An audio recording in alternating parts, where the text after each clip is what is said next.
gamers, gals, and my non-binary pals. Welcome to the Master... It's not Master Duel! Welcome to the new Yu-Gi-Oh format, and here we have basically every single deck that's possibly going to be playable within the upcoming format, and I wanted to give you guys my quick thoughts on what's going to be playable versus what's kind of shit. First, we have Eldritch. This is the Trap Stun variant. We're not going to be talking about the bad version that got banned because reasons. Obviously, the Eldritch Pile deck was pretty good. You could do a lot of goofy stuff alongside it. Currently, you could do some funny stuff with Eldritch in regards to just setting a bunch of trap cards as it always did, but it does lose extremely hard to the Adventure Engine if trying to set up floodgates, which is why the Eldritch deck has really fallen off in recent times. But I still think it's a good option. I don't think it's great. I think maybe this can sneak into like Top Cut once or twice an event pretty easily. But I don't think it's ever going to win an event. So I'm going to put it at like tier 2. We have Performapal, Pendulum, whatever you want to call this pile deck. This deck is not good. It is not that good. It is very okay. I mean, it just does what Pendulum has always done. Pendulum has always had like a billion tools to set up scales, to summon from deck. But the main problem is Pendulum still suffers from the fundamental issue of just kind of being a worse version of other decks, that the payoff is kind of just having follow-up, I guess, through pen summoning through the extra deck, but you're so much more resource intensive and you're locked into so many more specific stuff. When you look at stuff like Pendulum Call, Duelist Alliance, so many cards you're forced to play, and very quickly your deck space fills up, and you're not able to really play that much other stuff unless you want to play like one-ofs, or like 60 cards, and that's just where stuff really starts hitting the fan. Obviously, if you're a player who can one-trick the deck, and you actually know like what basically every single interaction in the deck does, as well as every single matchup in the games, if you're someone like Triff, you could obviously see some competitive success, but overall I think this deck is very meh. I think it's still playable, but definitely nowhere near as close to like Eldritch. DDD is pretty interesting. I really like this deck. That's a lie. I actually hate this deck a lot. Like, it's fine. The main problem with DDD is you can't play the adventure stuff, and yeah, that's basically it. You can't play the adventure stuff, but I think that's fine now, because the main reason you were playing adventure stuff was because you were using it to insulate very specific combos, and because you didn't need your normal summon to have an effect, where DDD did. But I think now, with the new ban list, DDD doesn't really lose too much. Honestly, I'm going to put it at like high tier 2. I'm going to put it at high tier 2. Prank Kids. No. So Prank Kids was only really playable for 2 reasons. 1, it had a Link 1, and 2, Adventure Engine. It was extremely consistent because of Link 1. There was just so much garbage that you could be doing. But now, guess what? Like, Prank Kids wasn't even the best deck last format because Despia just never lost to it in any capacity. And 2, Prank Kids, they now lost, like, basically every good card. So, anyways, yeah, Prank Kids sucks. Dragon Link? I'm gonna put this at tier 1. Nobody attack me. Nobody come after me. I think Dragon Link is a good deck. Dragon Link has always been, like, a good deck. People were, like, experimenting with, like, Adventure Dragon Link. I think Adventure Dragon Link is probably going to be the 3rd best deck in the format. People were experimenting with like a ton of Adventure Dragon Link. There were a lot of variations of the Dragon Link that existed, and all of them kind of did like the same thing. And they were very powerful end boards that were very consistent. And you were able to slot in a lot of love for hand traps, consistency boosters. You could play 60 cards. You could play the Adventure Engine. You could play it pure if you wanted to not lose to Lancia. But 2 things. 1, the new Albaz Contact Fusion. Someone in chat mentioned that is like 100% true. You kind of lose to that. And yeah, that's kind of it. You kind of just auto-lose to the Albaz Fusion, which is really kind of sussy. You can theoretically just bounce the Albaz with, like, Hieratic Spheres, but again, you're trading 2 pieces of very powerful interruption, being like a hot red negate on the Albaz, plus the, not the Albaz, the Aluber or whatever, or Albaz, who fucking cares, plus the Hieratic Spheres bounce. just so you don't get contact fused away. So that's pretty sussy.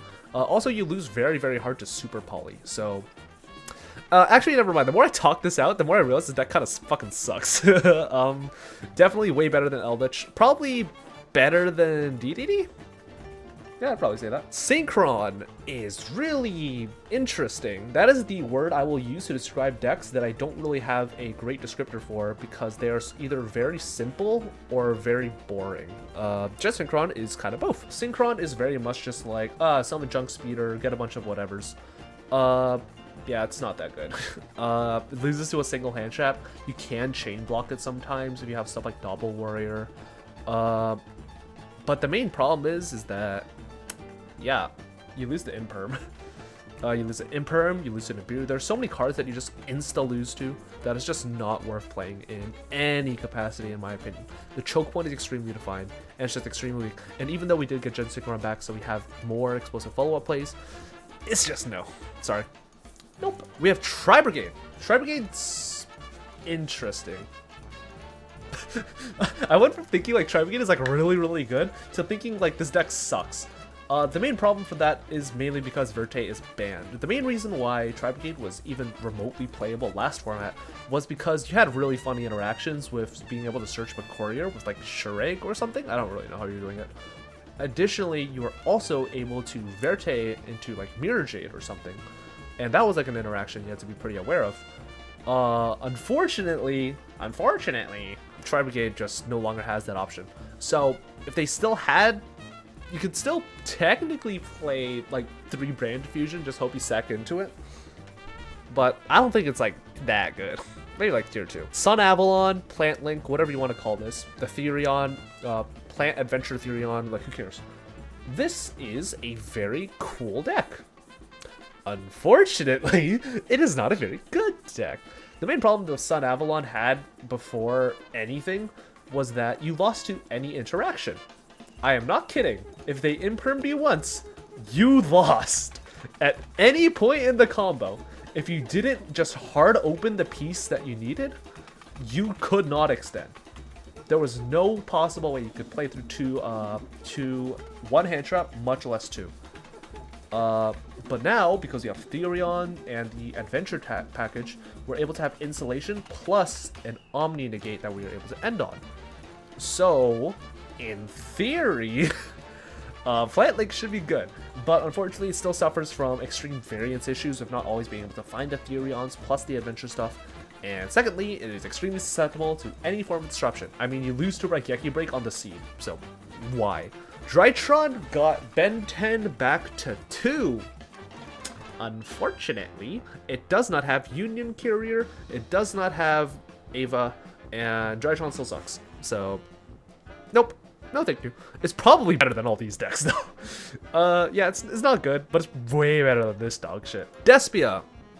I'm just gonna say this now. This deck is gonna be tier 0. This deck is tier 0 until we get Power of the Elements. I'm not even joking. I know I'm making a big claim. I know this is a very strong claim to make. I just think it's tier 0 because nothing can fucking beat it. The only thing that could probably give a run would be Blunder. Blunder does not give a yeah, but the thing is Despia is infinitely more consistent than Blunder. When you look at a Blunder hand, you maybe have 6 avenues to get to Verbena. When you look at a Despia hand, you have at least 5 to 500 avenues to find your place, something like that. So anyways, yeah, Despia, infinitely more consistent, infinitely more powerful, resists everything that the previous format was doing, and the only bad matchups that it does have are very inconsistent. So realistically, over the course of like a long event, Despia is just gonna clean out. Blunder is... Would I say Blunder is tier 1 because I'm biased and I own the deck? Am I biased enough to put Blunder at tier 1? Yeah, fuck it, it's funny. Blunder has an extremely favorable matchup across the board. I don't think there's a single matchup it honestly hard loses to. Theoretically, in theory, every Blunder hand should be able to play through at least 2 interruptions. But the problem is Blunder hands are notoriously inconsistent. The main playmakers you have to find are Map, Rabina, and the quick play spell if you want to be able to play through interaction and arguably Book of Moon. But the main problem is there are so many decks that just end on additional forms of interruption that Blunder cannot play through. Despia especially is the biggest coin flip in the universe. You will either win that matchup in like 10 seconds or you will lose. There's like, it is so awkward. I would honestly put it tier 1 though. I'm biased. Fuck it. You can't stop me. Sword Soul. Not gonna lie, just like Sword Soul Tenyu, tier 1. I think it's good. So the only thing that this deck lost was Protoss, and that was especially hard for it to lose because Protoss was kind of like an auto win card. Who'd have guessed? Floodgate monster can't be destroyed by card effects. Thinking. Additionally, it also had great application against a ton of extra deck bullshit. Stuff like Access Code Talker, Nightmare Unicorn, and especially Verte and DP, which a lot of decks really did rely on during that sort of weird period of time. It shut down a lot of decks such as Phantom Knight, and although a lot of its potent just ability to just win the game outright after resolving a Protoss was taken away, a ton of it was given back by just those decks being banned. So yeah, even though you did lose the Aurora Online wasn't the main reason you were playing Sword Soul. At best, you were using like the Aurora Online when you were going second to like make Yazi, or you were making Chenging for like a push, or like Baron de Fleur. Like you weren't ever really using like Auroradon for like, you know, like dumb, goofy, like your deck wasn't built around Auroradon. Your deck was built around like Moye, Longguan, blah blah blah blah blah. Yeah, or if your shit gets interrupted, you're just like, oh, I guess I just make a Hulk if all else goes wrong and I open the proper extenders. I think Sword Soul's probably the second best deck in the format. Invoked.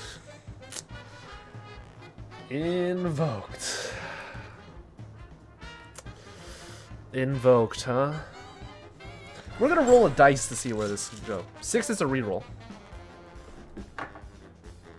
2. So Invoked is definitely going to be a tier 1 deck for the format.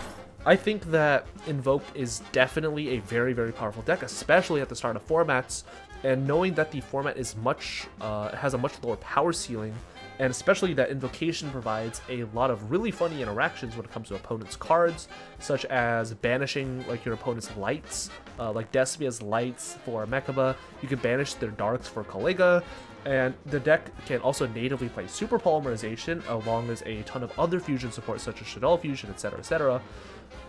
Invoked honestly is looking to be a very powerful contender within the format, but that might just be because I'm a little bit greedy and I'm looking at this format with a little bit of a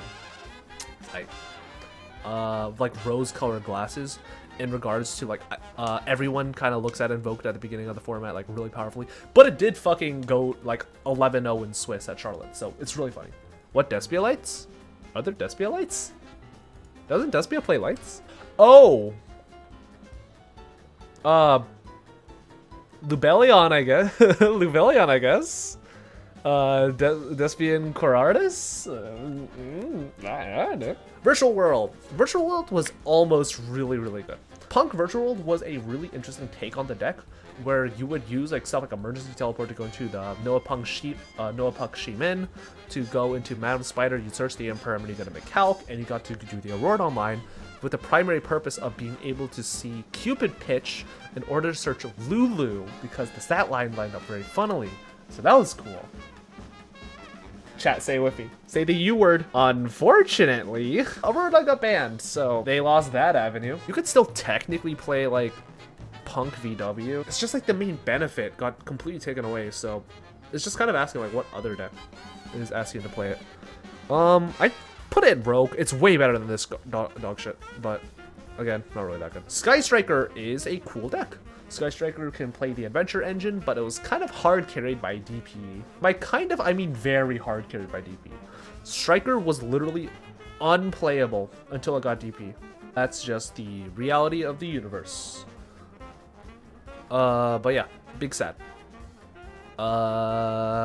You could still play the adventure stuff. That's not even that good. Yeah, it's just rough.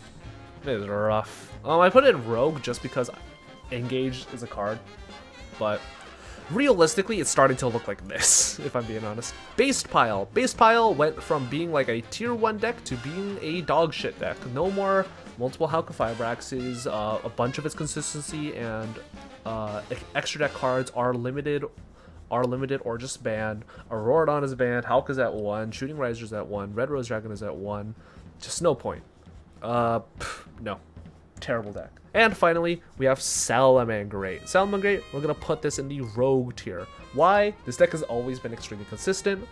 And honestly, low-key, I think blind second OTK Salamangreat might actually be the wave. I think Salamangreat might actually be an amazing blind second OTK deck. Change of Heart really makes this deck like a whole lot better. You only need one card to make Update Jammer at Access Code. I think it's good enough. I think Salamangreat might actually be tier 2. I think it might actually be pretty good. Alright, and if you're asking where's Phantom Knight or Trickstar, it's because those decks are bad. I did not include them.